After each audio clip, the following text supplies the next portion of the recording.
My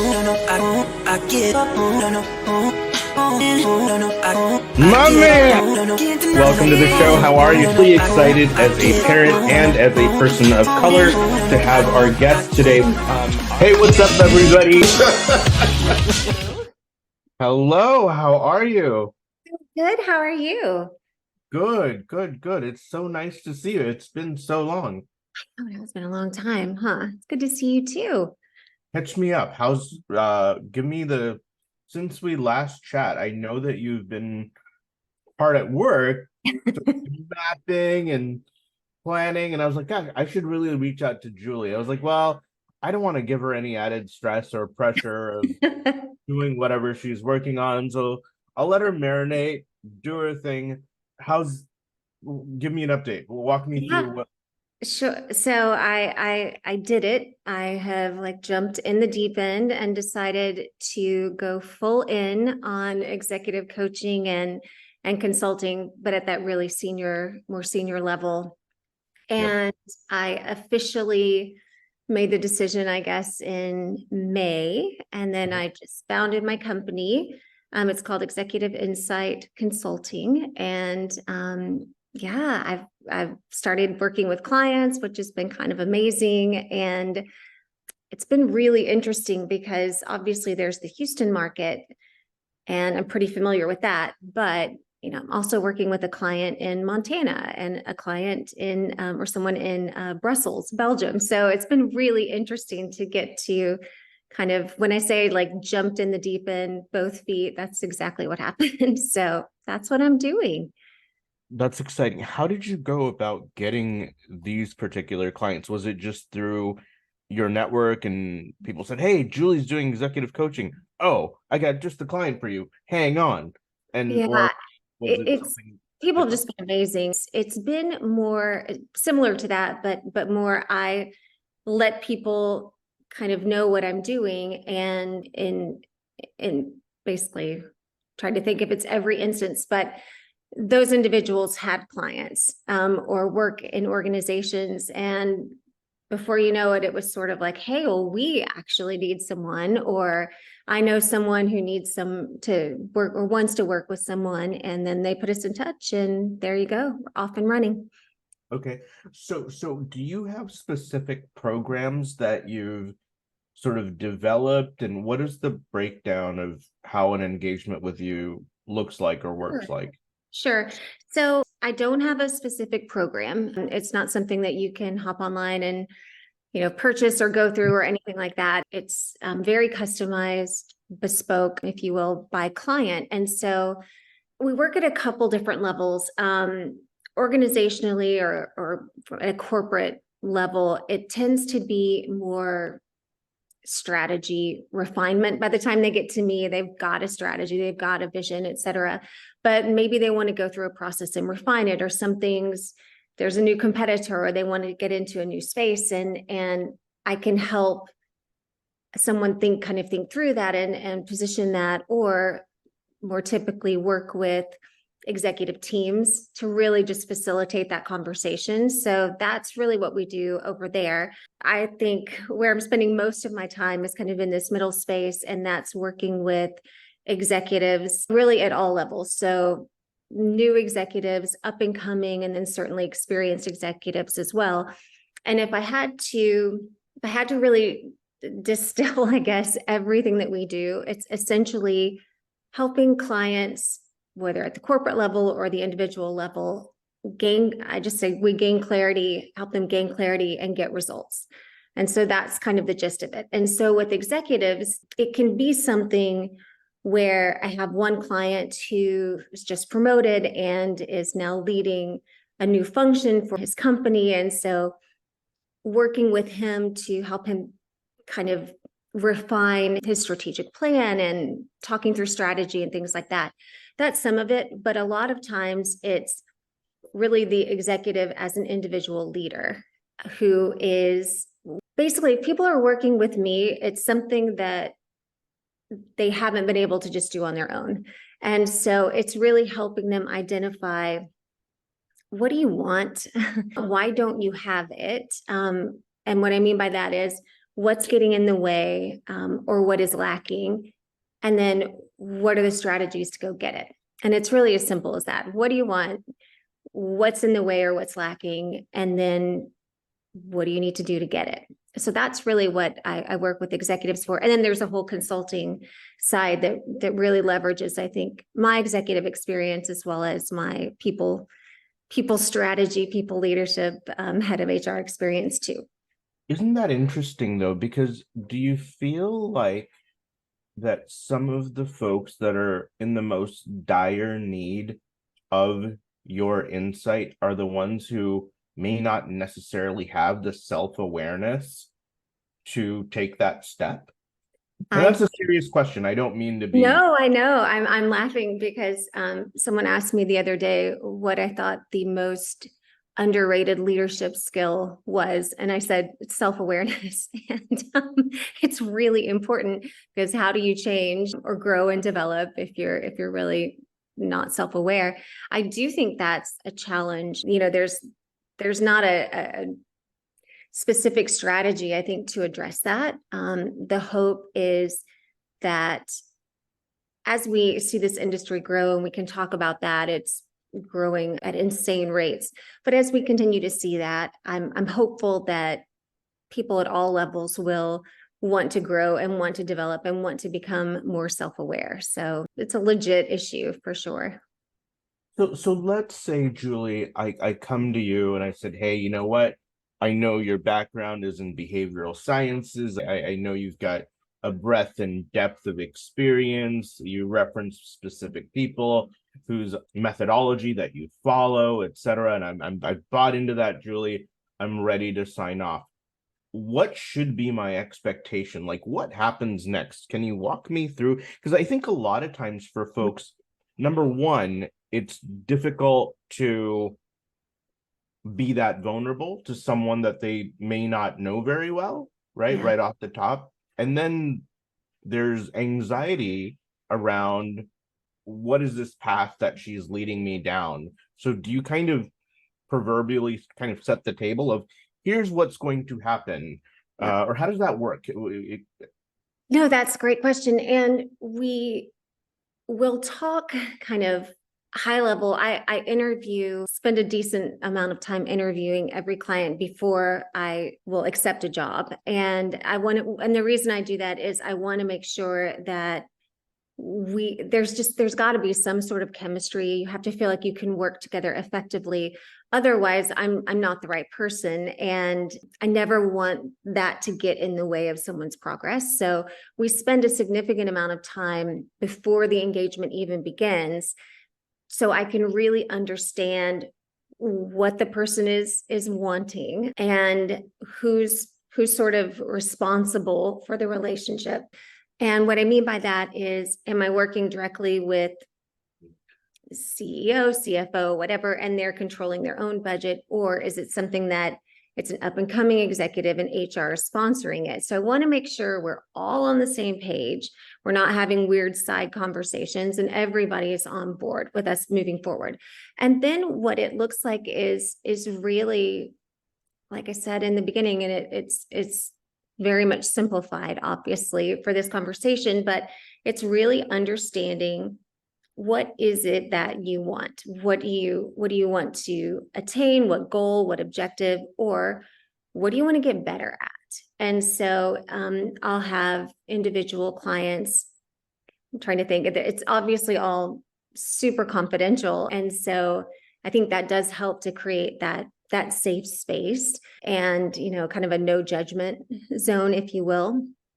And I'll have people ask about things like, maybe a board wants a CEO to work on their communication strategy at a really high level, so that when they're going and pitching to investors or doing the roadshow and that kind of stuff, obviously publicly held company, they can do that more effectively. Or it's a CFO who has been wildly successful, but is really struggling from a people management perspective. Like, how do we start to build those skills. What are those skills that they need? You know what I mean? That kind of stuff, really identifying, like I said, what's missing or what we need to change, and then being able to move forward. So it can be anything really in between those two as well. There are certain industries that tend to have executives where the people or empathetic leadership skills or lack thereof tend to be more prevalent. I think of the tech space as an example sometimes. Do you feel like, given your background in a specific industry and knowing the jargon, the terminology, even some of the nuances that are endemic to that industry, your focus might be a particular vertical, or right now are you more broad and you're willing to take on different executives within multiple industries? Right now it's broad, and I'm not necessarily sure I see that changing dramatically. And the reason why is, if you really step back and you look at executive coaching, it's about leadership, it's about strategy, and it's about performance or results. And those things certainly cross all industries, all sectors. What I found is, and I found this too in my years of leading HR and working in tech and professional services and energy and all of that, the problems aren't really unique. The culture a lot of times is different. And to be effective, you have, as an executive coach, you really have to understand the culture that someone is working within.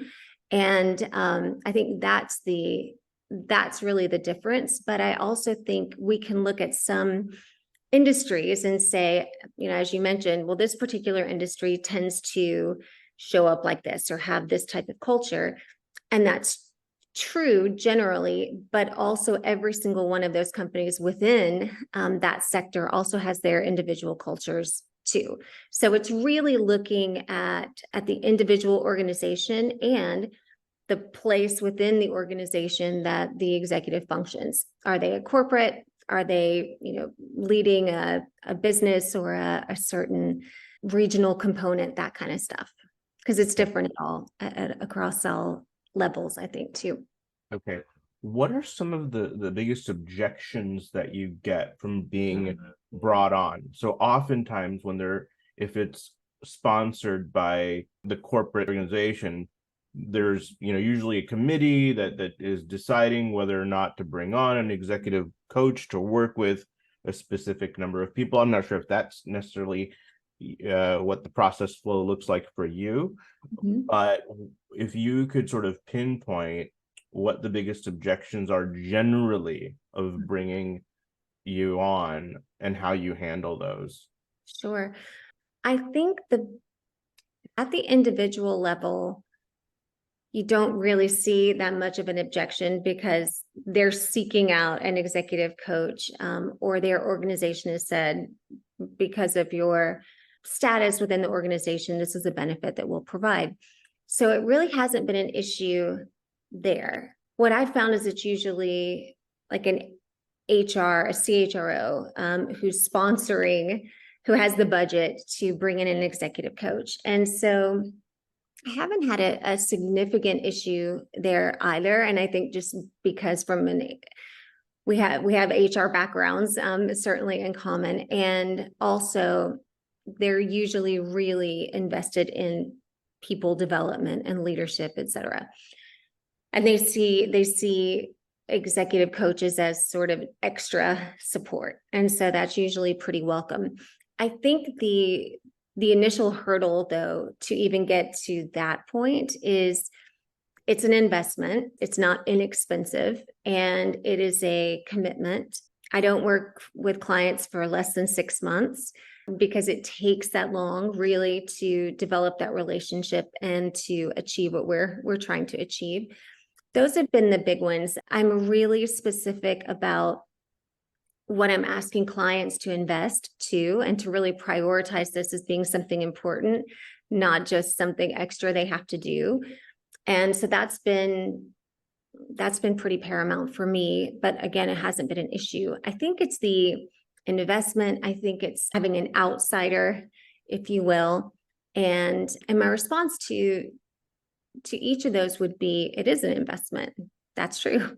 And what I would ask organizations to ask themselves is, what is it going to cost me if we don't resolve this particular issue, if we're not able to refine a strategy, or if this individual who's leading whatever component of the company isn't growing, isn't developing as a leader? Like, what is that cost? Is it a real cost? Is there a risk? Is it an opportunity cost? Whatever that is, to really look at that, to understand what the value of the solution is. And that's something they have to look at internally. So that's the investment component. And as far as being an outsider, I think there are pros and cons to that.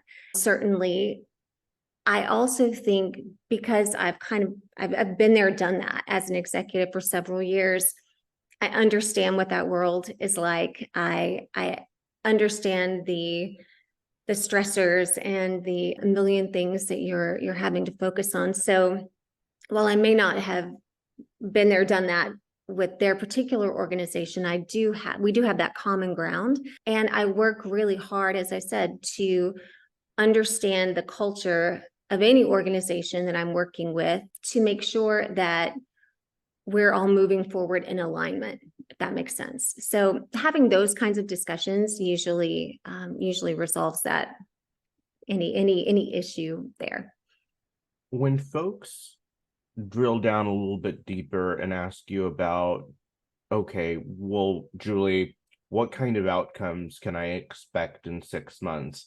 Is it sometimes challenging to quantify those in an empirical way, because so much of it can potentially be qualitative? Or how do you answer that, if and when it comes up? Yeah, no, it's absolutely comes up, and candidly, it comes up just about every single time. So it's a great question. And my answer to that is, we figure that out up front. Okay, great. So let's say HR is wanting to bring in an executive coach to help an executive, I'll just stick to my other example, really advance in their people leadership skills, because maybe that's becoming an issue in their group. And so what we'll do is sit down and go, okay, how are we going to know if we're successful? What does that look like? And so an example of kind of what we've done in one instance has been, okay, well, performance appraisals, everyone's favorite, are coming up. And those have historically been a disaster with this group. And so how do we make this an effective, constructive process? Okay, great. What does that mean? Well, nobody's surprised. You know what I mean? Those kinds of things we'll go through, and we'll get really tactical, because otherwise we get to the end of 6 months and I feel like they've grown, they feel like they've grown, but we can't really articulate what that looks like. And so it's finding whatever example there is that will allow us to say, X person has really developed in this area, and here's proof. If that makes sense. Got it. Absolutely. At the beginning. Right. Let's go back sort of to the beginning of your career and sort of map out how you got to where you are. Can you talk about sort of the early interest that you had going into this, and how you sort of led up to it? Sure. Well, my background is really extensively in human resources. And my first true HR job was at Baker Hughes, obviously a huge conglomerate here in Houston, a big energy company. And I worked at their corporate office for a couple years, I think. And I've always been interested in helping people develop and leading people. I can look back at college jobs where, okay, great, you're going to be the trainer. You know what I mean? Things like that I think I've naturally gravitated to. And so in talking with a mentor, coming out of college, they said, what about human resources? If this is something that you like to do, maybe this would be a great field. And so that's really how I got involved in it. And I started working there for a couple years. And then I joined a tech company, not quite a startup. They had just gone public, but we were right in the middle of all of that. So if you think about it, this hyper structured, very seasoned organization that was giant over to this smaller, global, much more agile, typical tech company. Developers are spending the night and, all kinds of stuff. It was quite the like, whoa, are we allowed to do that? And it was really fun though to see a completely different culture. It was really fast. I enjoyed that. And I'm just innately curious. So I love getting to learn really a new way of doing things, building on the foundation that I received at this very regimented corporate organization, but then being able to take those fundamentals and make it work within a completely different environment was a lot of fun. And so I did that. I had a very brief stint, not intentionally, but I had a very brief stint at as an executive recruiter, which I had never thought about doing. I really didn't have a passion for that or a tremendous interest, candidly, in doing that. But I went to interview for an HR role at an executive search firm. By that time, we had sold our tech company, and I didn't want to work for the parent company. But I went to interview for an HR job, and the next thing you know, I'm getting an offer to be an executive recruiter. And I thought, what just happened? Like, these guys are really good. And so I did that for a little while. It just wasn't my passion. I loved getting to work with different clients and to really, here's this theme, help them figure out what they want, what they need, and find that match for them. But the day-to-day was definitely not me. And so I left there and was trying to figure out really what I wanted to do. I knew I wanted to be back in human resources, but maybe from a different angle. And this was like 2008, 2009. So really challenging time to find something that I really wanted to do. And so I decided to go to grad school. And as you mentioned, behavioral science background, and I ended up getting my master's in behavioral science with a specific focus on industrial and organizational psychology.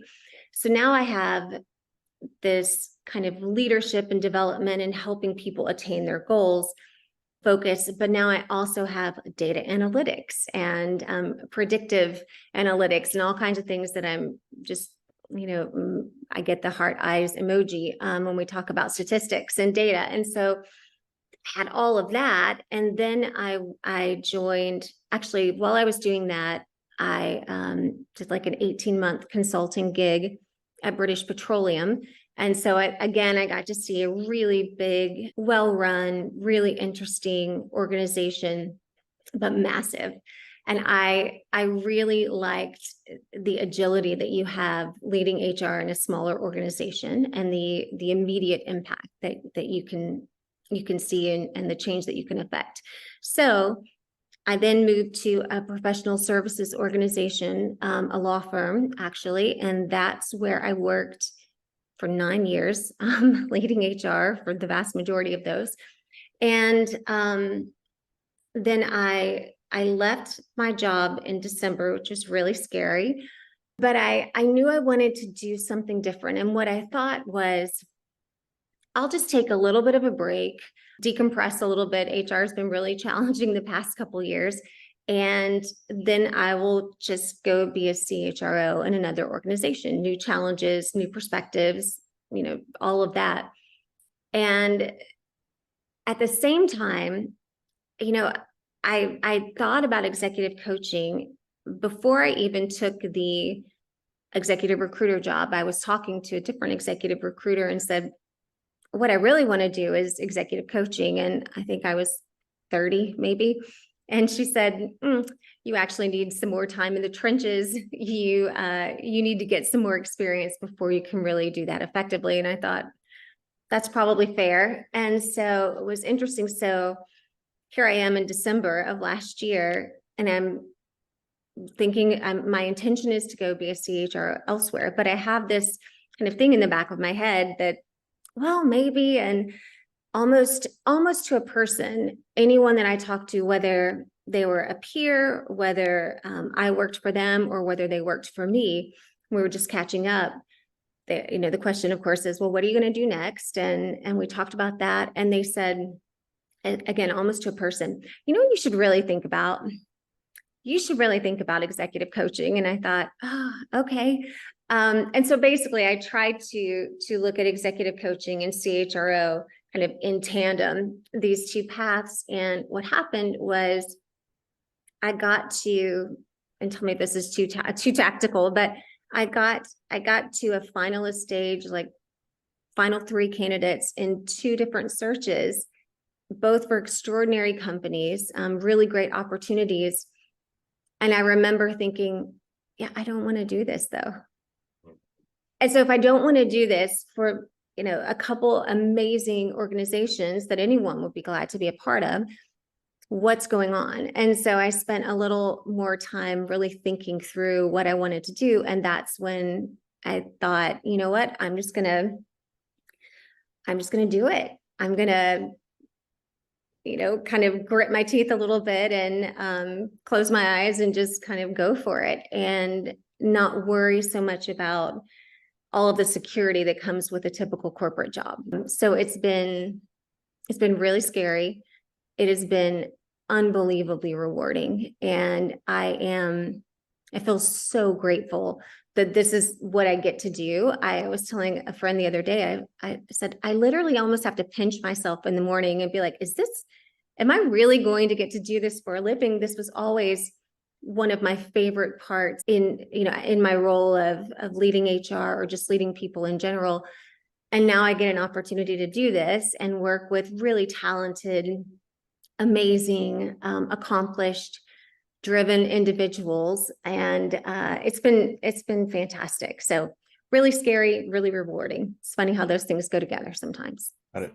I had a question based on something that you said earlier.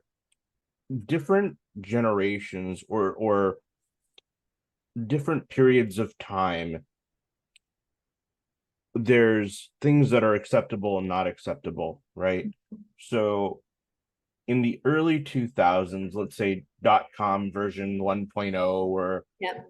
Even 2.0, it was sort of a point of pride to bring your sleeping bag to work and sleep under the desk and sleep for 1.5 hours and work for 23 hours or 22.5 hours, and whatever it is.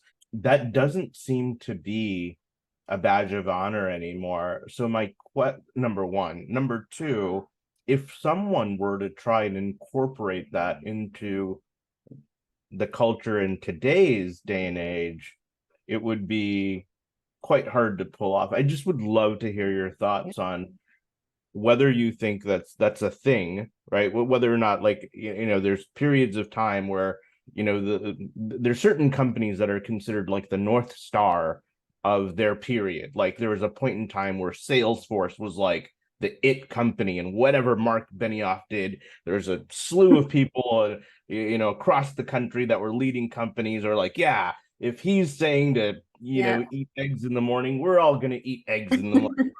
Or, if he says to, make desks out of wooden doors, then we're all going to make desks out of wooden doors because those are the values that we espouse. And like, none of those things today seem like they'd be okay.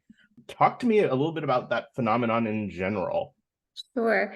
I don't think it's unique to the past 20 years. I think if we go back and we look at just how work and career have evolved, it's been something that, factory working, the Industrial Revolution, you know what I mean? Like moving into more recent eras, if you will. So I don't think it's unique from a change perspective. I do think there are still organizations that have those specific things, whether they're, trying to hang on to them from, a past culture win, if you will, or if it's something that they really believe fits within their culture. I think either one of those things are okay. There's no right or wrong here. There's effective and ineffective, and so really looking at it from that perspective. Personally, I think it'd be pretty challenging to make that work, because especially now post-pandemic, where people have had a chance to go, hang on a second, I can actually be productive from home. And I've been hearing my entire career that, oh, there's so much that we cannot do unless we're all in the office together, which always cracked me up because these were global companies saying that. And I'm like, I have questions. But anyway, I digress. So after COVID, I think we saw really a collective shift within our country, probably globally, but certainly here in the US, where people didn't want to just work and climb the ladder. They weren't willing to give what organizations had demanded in the past, I should say. They still want it, but you can't have my whole life for that. And so I think that has been such a pivotal shift, certainly. And obviously a lot of people think that. But what I'm seeing is now organizations trying to figure out, how do we maintain our culture, however we define that, now that it's a totally different working environment. So it's really interesting, and there's no right way to do it. It's really figuring out what works within your organization and what will support you achieving your corporate objectives and your corporate goals. What do you need to help drive that? Really insightful. Thank you. You've always come across to me from our very first conversation as a purpose-driven individual. My experience now, I've never considered myself a corporate guy. I just never saw myself, but I ended up working in corporate America for 10 years. And so my relationship with HR, especially as a tech person, when things would come across, it would typically be like an eye roll, or like I'd look at, the other tech colleagues that I work with and be like, dude, this HR woman or this HR guy. Totally. So, yeah, because specifically, I think the group that I worked with was generally just more cynical in nature.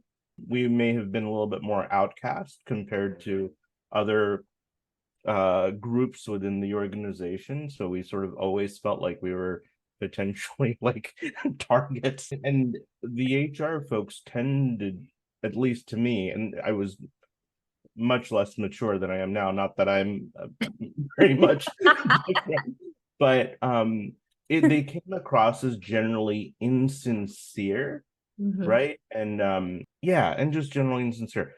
My interaction with you has been really authentic, and you come across incredibly sincerely. And I think that's part of the reason why is that you're purpose driven. Can you talk to me a little bit about what drives you? Like, you've shared a little bit in terms of like, I like showing people what they're able to do and sort of training them and helping them grow, which is great, because the more that you give, the more that you get. But was there something else that really makes you tick?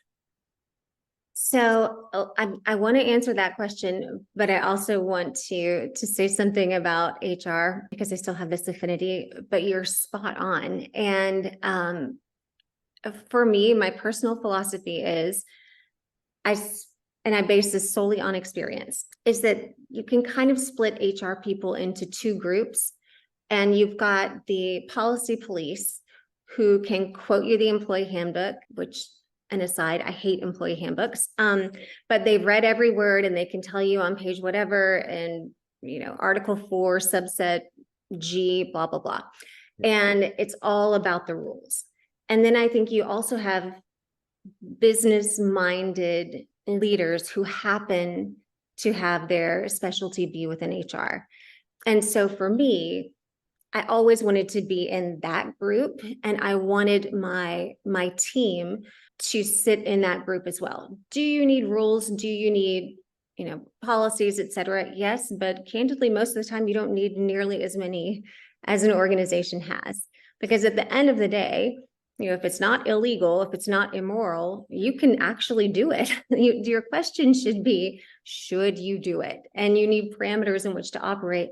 But I think so many times with HR, we see sort of the tail wagging the dog, and it doesn't work. And then within HR, we want to be strategic partners.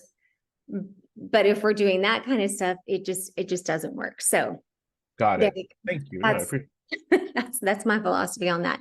As far as being purpose driven, I think for me, and I've looked at this a little bit, really talking about or defining what purpose is. So for me, it's really what you're meant to do, or what you're sort of created to be. You're the reason something or someone exists, I would say. And for me, I think it's always been, and I didn't think this early in my career, which is interesting.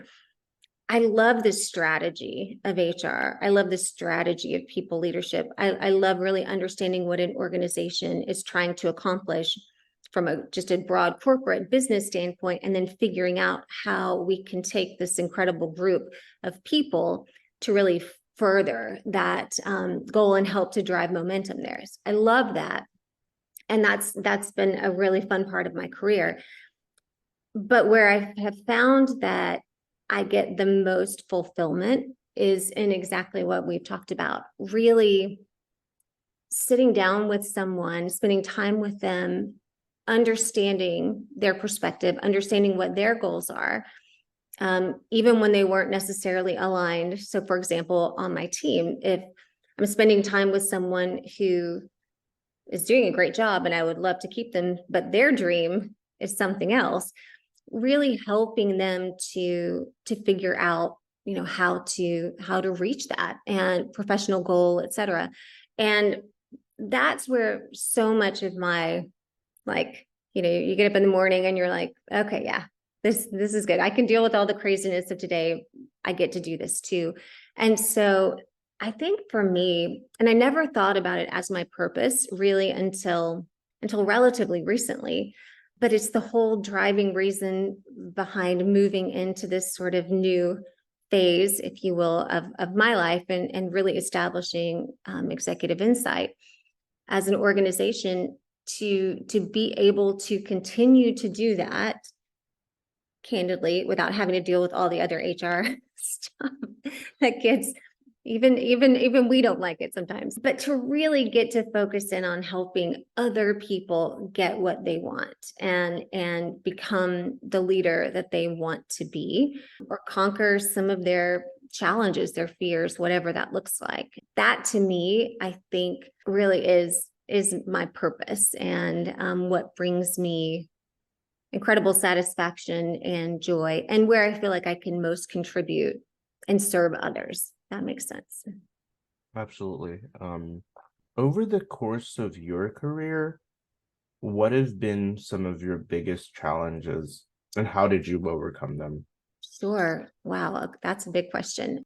I think if I look back, I'm going to be if I look back kind of nostalgically, or with nostalgia, I think consistently I have been my own biggest challenge. And different environments bring out certainly different things. But for me, when I look back at the things that really, I'm going to say caused me pain, that sounds really dramatic, but really had impact, if you will.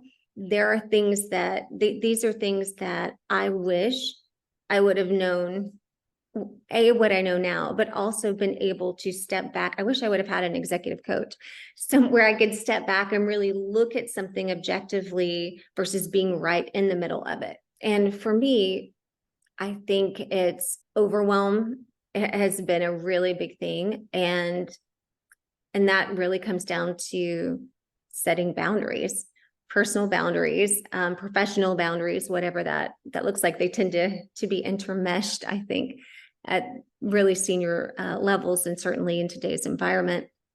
And so I think that's probably been the biggest overall kind of broad challenge. And the way that I've dealt with it is to do exactly what I'm hopefully helping others do, really step back and look at a situation.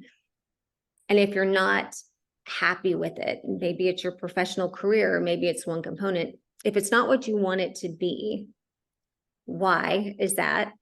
And then how do we help you get to where you want to be? And so I think getting to do that for myself has been really helpful. And so, like I said, now getting to do it for others. I mean, and I could list out though other corporate challenges that would go forever, like, oh, lead HR in a pandemic. That's exciting. You know, during the Great Resignation, try and find people, all of those things. But I think if I had to pick something that was helpful in really addressing those kinds of challenges, all the way to, we want to really look at our culture as an organization. If you had a blank sheet of paper, what would you want to do? Like, wait, what? Any big challenge like that, whether it's positive, that was a lot of fun, really tough pandemic. I think if you have a clear strategy of what you're wanting to accomplish, what's your goal, how do you measure, how are you going to know if you're successful? And then for me, it's having an incredible team. And I've been so fortunate throughout my career to have a not only great group of humans that you would want to go grab a drink with at the end of the day because you actually enjoy their company, but really great HR professionals that I respect and admire, and I think make me better as a leader. And so having those kinds of things, I think, has really helped kind of push through the challenges. Where I think, like I said, I've gotten in trouble is when I've gotten in my own way, taken on way too much, not taken any time to step back and kind of gain some perspective. If you were your former self, let's say 15 years ago, and you were looking for an executive coach for yourself, knowing what you know now, what would be the traits and qualities and characteristics that you would look for, and what questions would you ask a prospective executive coach? No one has ever asked me that.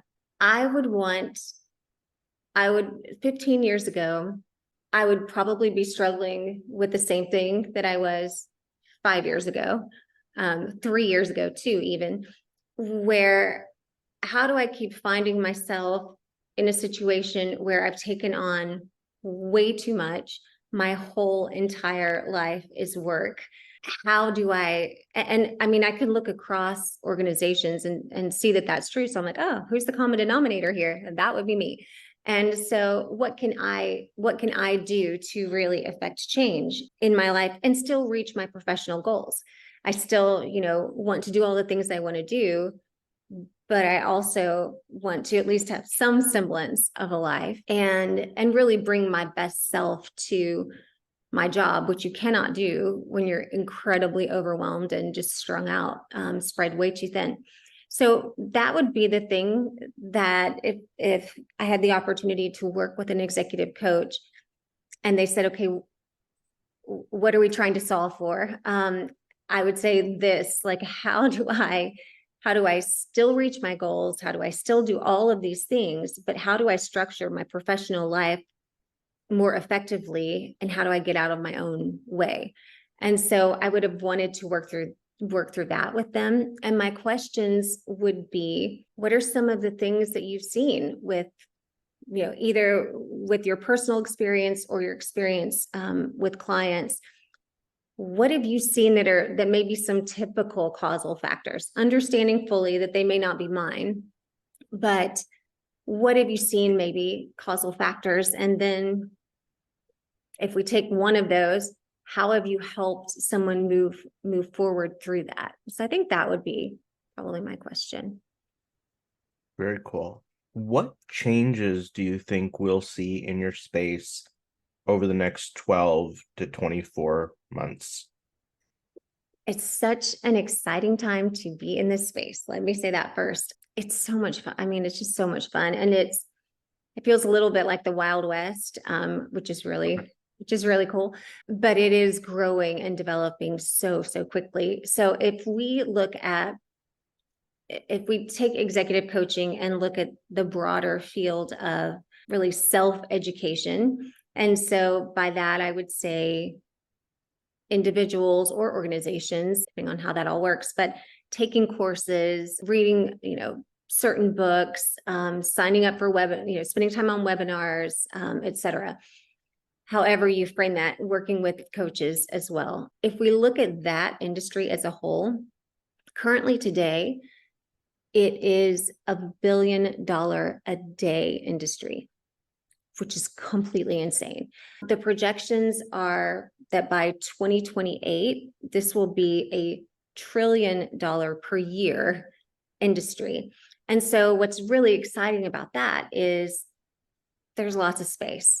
There are lots of areas where you can have your niche because it's based on your value, your experience, how you engage, et cetera, all of those things. So that's really exciting. Looking at the executive coach specifically industry, and I actually looked this up because I wasn't sure about that specifically, but based on my research, it's valued, executive coaching market is valued at 9.3 billion. And it was worth and we're looking globally, it was worth, the certification market was worth, or like grew by, I think, $1 billion this past year. And what I love about that is right now, anybody can, hang out a shingle and be a coach. And there's no real regulation. There's no, I won't say there's no certification. There are certifications now, but there's really, it's tough to see that there's one certain standard globally. There is one organization, and they've been offering certifications for years. It's ICF, International Coaching Federation, but there's another organization that's kind of coming on the scene, a board certified coach as well. And then there are also individual like program certifications. So if you go through, for example, Rice University has a great coaching program. So you go through that program and you get your certificate or whatever, but they're pretty stringent. And so I love seeing that market is going to continue to grow, because what that tells me is that we're going to see hopefully still Wild West, and everybody can jump in and fit where they feel most comfortable and where they feel like they can add the most value. But we'll also introduce some rigor and some global standards to the profession, which I think is really important as we continue to grow. That makes sense. No, absolutely does. When, we began hearing executive coaching sort of in whisper conversations, maybe I would say around 2010, at least in my case. And then we saw this explosive growth where everyone, so for example, I run Roosterly, and we had a period where everyone, almost like 1 in 5 people that were signing up were executive coaches, just like executive coach after executive coach. And it was really interesting. And so when you say it's still the Wild West, it's really interesting that you do feel that there's still so much open space, and it's not consolidated or saturated, I guess is the better term. And primarily because you've got folks that it's really a function of the value that an individual and their unique breadth and depth of experiences bring to the table. So you're saying you're seeing more of that in the coming years. It's going to be $1 trillion a year industry by 2028, which is just a few short years away, 5 years away, it seems like. So let's talk about a little bit more of that. What are some of the things that you feel you uniquely bring to the table, and how you differentiate yourselves against other executive coaches? I know that's a strange question, because usually when someone's looking at retaining an executive coach, it's like, oh, Julie is my person, or like that's that if I'm working with somebody, that's the individual. It's not like, well, we're going to interview 8 coaches, right? I don't know what the process is like, but I imagine it's not that. It's usually not, which is probably a good thing. Who knows if that will change? It will morph maybe into more of the consultant type of process. But at this point, it's not, and it's so much of it is through referral or seeing bits and pieces on social media or podcasts or, LinkedIn, or amazing stories that companies like Roosterly find to help you really maintain a presence online. So those are the kinds of things where I think we'll continue to see sort of like, that might be my person. I want to know more. And then you get into the process. And I can't stress enough that it's really important. If you're working with an executive coach, you need to find someone that you just vibe with. Otherwise, it's just going to be painful for both of you. And you may certainly make progress, but it will not be the kind of progress that you could make if you were really moving in alignment. So it's my PSA there. But for me, I think from a differentiating myself standpoint, and this is probably true for everybody in this space, it's those things that I bring to the table. It's my experience as an executive and as a people leader. It's my background in behavioral science. It's my experience helping to grow and develop people over 20 years, which I can't even believe I'm saying that kind of stuff. But it's also, I think, my philosophy, which is really grounded in Carol Dweck's work. She's amazing. Looking at that. So it's really focused on certainly acknowledging and addressing issues. I mean, we have to do that, but really leveraging people's strengths so that they can do more and they can accomplish things that they wouldn't necessarily be able to accomplish. Not everyone takes that approach. And so I think it's no one particular thing. It's all the pieces of this puzzle that candidly look different for everybody who's on the market. It's how you communicate. It's how you interact. Like I said, it's that vibe, it's that chemistry. And so it's difficult because there isn't one particular thing where you can say, okay, if you went to this business school, if you have this particular degree, if you worked at this business management consulting firm, you know what I mean? Like those things might be great, but you have to have these other components too, because we're working with people and it just is different for every person. Got it. Can you talk about a book that you've read that has had an impact on your life, either personally or professionally, that you would recommend to others? I have so many. Like I was thinking about this and I thought, okay, if I had to narrow it down, we can go professionally first. Right now I'm reading this book called oh my gosh, what's it called? The Advice. I wrote this down somewhere. The Advice Trap.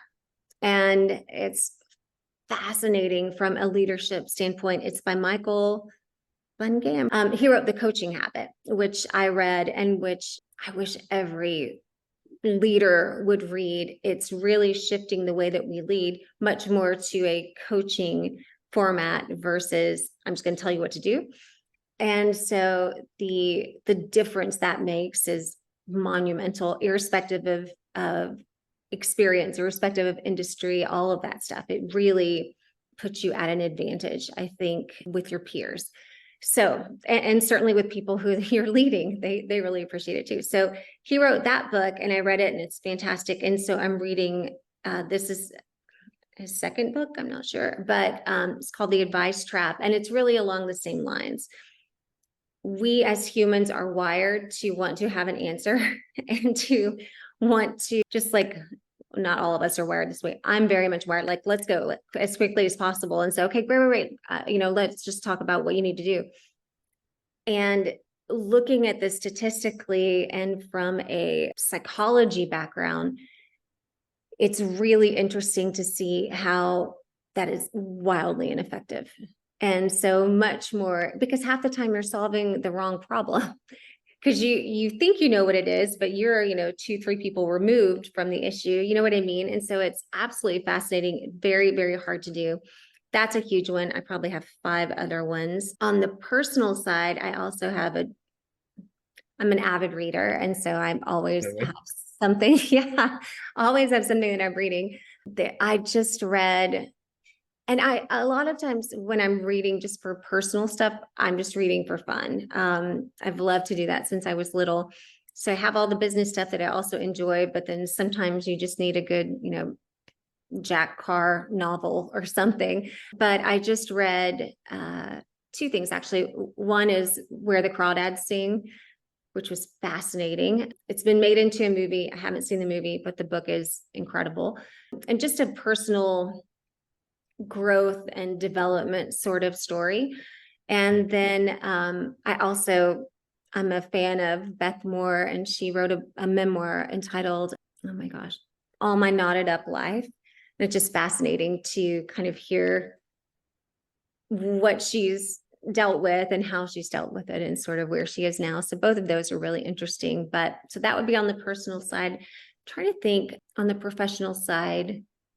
Dare to Lead by Brene Brown is fantastic. Legacy I think it's by Jim Kerr. If you don't like sports, you probably won't like that book, but it's really looking at the New Zealand All Blacks, their rugby team, which is the winningest sports franchise that there's really ever been. And so it's really looking at how they've been able to accomplish what they've been able to accomplish in over such a sustained period, and with different players and different organizations and in different environments, right? The world has changed a lot. I think they've been around for more than 20 years, but it is an absolutely fascinating book too. Very cool. What keeps you up at night? What doesn't? I'm not a super great sleeper, but I'm working on that. So I think professionally and specifically personally and professionally now are very interwoven for me, obviously. As I mentioned before, I'm so grateful to have the opportunity to do what I'm doing and to get to do something that I knew I loved, but I don't think I even realized how much I loved it and how fulfilling it is for me. What keeps me up at night about that is, I think, a concern that I won't maximize this opportunity that I know a lot of other people would love to have. And so there's, I do have a lot of experience. There's a lot of things that I know and that have made me successful in my career and now as a coach. But there's also a lot of new things, certainly within my profession. And so making sure that I'm really, which this isn't a problem, but really intentional about getting better all the time. Like, how do I refine my skills? How do I better serve my clients? All of those things. But the other component is all the stuff about running a business that is not super fun. It's Sure. not getting to work with clients. It's, setting up entities and websites, total nightmare. None of these are my gifts, I will just say very plainly, but still making sure that I'm doing the best that I can and I'm putting the maximum amount of effort that's needed in order to feel like, another sports analogy, that I've left it all on the field. Like, I've done everything with this opportunity that I could possibly done, both for myself and for others. Got it. Now, you've been a Roosterly client for some time now. Is there a reason why you like to keep us around? Well, besides you and your charming personality, there should be reason enough. What's really interesting is, I was a corporate client within my organization, which is how we first met. And I first began working with Roosterly. And I love what you guys do so much. And I find it helpful and inspiring and all of those things, that when I decided to do my own thing, we talked and I said, I really want to continue to do that. I really want to continue to work with you. And I think I haven't worked with, I think you guys are fairly unique in what you do. So I can't say I've worked with someone else who's done exactly this. So I'll just tell you some of the things that I love about working with Roosterly are, you really listen. You really listen to your clients. You really seek to understand what's important to them and how they want to position themselves and their organization in social media, LinkedIn, in the market. And I think that's tremendous. I've never felt like you guys were like, okay, yeah, we know, this is our job. It was like, I felt like we could craft this together, and that was great. the information and the articles and the education generally that you find is mind-blowing. It's all the things that I wish there were like 10 of me and I could read and find, and that probably would still not be enough. But the fact that the things that you present and that you help us, your clients, really present, it actually has value. It's not fluff, it's not filler, it's also not 200 pages long. So you know what I mean? Like there's immediate impact and there's tremendous value. And it's interesting. It's not boring. So all of those things. I really appreciate that. Anytime we get that kind of validation, it makes us feel good. Certainly share that with our team. Who is your ideal client and what is the best way for them to reach out to you? So for example, how can someone self-identify and say, oh, I need to reach out to her because she said this? Or what are the characteristics of anybody listening today to this show? How can they self-identify and say, yep, I need to talk to her? Sure. I think it all starts with, is there an area in which you specifically want to grow as professionally, as an individual, or is there an area that you're kind of stuck in as an individual or a corporation? Either one of those things, really thinking about that, and then having a real desire to put in the work to identify what changes need to be made and then to do it. If it doesn't really matter what the issue is, it doesn't matter what you're stuck on. And like I said in the beginning, the only reason you hire an executive coach is because you're not able to move forward the way that you want to move forward. I mean, I get to work with super smart, like I said, talented, driven people. Like they can work through a lot of their stuff, but there's always some stuff for all of us where we're just like, what the heck? And so I think there's that. And as far as for me personally, I think it's really, does somebody feel like there could be a connection? And as I said, that's the chemistry. That's sort of I think coaching is, art and science, to just use that analogy. This is the art part. Do we kind of vibe? I don't think you could know that from a podcast, but I hope that potentially could say, oh, maybe, let's see. And then probably there are a few ways to get a hold of me, but probably the easiest, and no one even has to write down all of the stuff, but is on LinkedIn. And so if you look me up on LinkedIn, I will absolutely get back to you and respond quickly. Julie, what legacy would you like to leave? What keeps you up at night? What do you want your legacy to be like? These are tough questions, and important questions. Actually, I know this. It's the same. It's one of the biggest compliments I've ever gotten in my career. And it happened most recently and articulated in exactly this way when I left my job in December. Someone said to me, all the nice things like, we're going to miss you and blah, blah, blah, it won't be the same. But they said, I hope you know that you're leaving this place better than you found it. And to me, that's the ultimate. Are you able to meet people where they are, but not leave them where you found them? I think that's, from an individual standpoint or an organizational standpoint, that would be it for me. Powerful. Julie, listen, it is always a pleasure when I have the opportunity to chat with you, because I do come away from each of the conversations. We've just had a handful of conversations in full transparency, but every conversation that I've had with you, I've always come away feeling like you've added some value to my day, right? So I thank you for that. I'm really excited about this new chapter that you've taken on. I know it's a big role, and I know that by nature you do like to leave it out in the field. I'm a huge believer in your skill set and the breadth and depth of experience and how you do meet people where they are, you never come across as judgy. So if you had been when I was in my prior corporate roles and I had met you, I probably would have been further along in my career. So anyway, if that's not a testament to anybody listening, that you could reach out to Julie for executive coaching and support, and just have an exploratory conversation.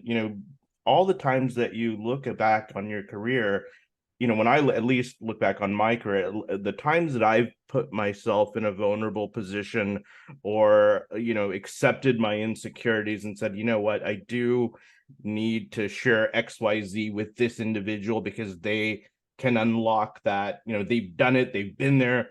I've always come out better for it every single time. So guys, check out Julie Dalton. I'm a huge fan, and you will be too.